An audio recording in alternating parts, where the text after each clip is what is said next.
بسم اللہ الرحمن الرحیم۔ السلام علیکم۔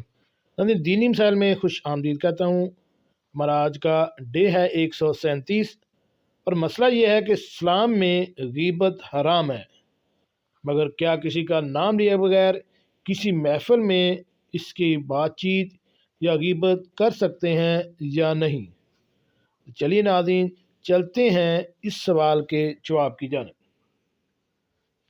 ناظرین، سوال یہ ہے کہ زید نے اسلم کے ایوب اس کی غیر موجودگی میں بغیر اسلم کا نام لیے لوگوں کے سامنے بیان کر دیے، تو کیا یہ بھی غیبت ہوئی؟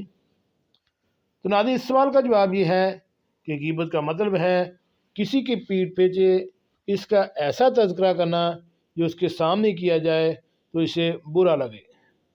اگر وہ بات اس شخص میں موجود ہو تبھی یہ غیبت ہے، اگر وہ بات اس شخص میں موجود نہ ہو اور کہی جائے تو یہ بہتان ہے جو غیبت سے زیادہ قبیح ہے۔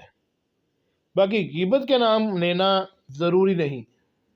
اگر بغیر نام لیے اس طور پر غیبت کی کہ قرآن سے یا اشارے کنائے سے سامعین کو پتہ چل گیا کہ فلاں فلاں کی بات ہو رہی ہے، تو یہ بھی غیبت میں شامل ہوگا۔ اس لیے ہمیں کوشش کرنی چاہیے کہ کوئی بھی ایسا کام نہ کریں کہ جس سے غیبت یا بہتان ظاہر ہو، تاکہ ہم گناہ گار ہونے سے بچ سکیں۔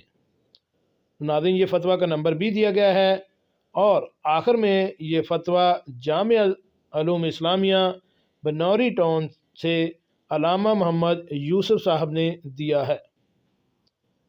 ایسے مزید فتوے اور معلومات حاصل کرنے کے لیے میرے اس چینل دینی مسائل کو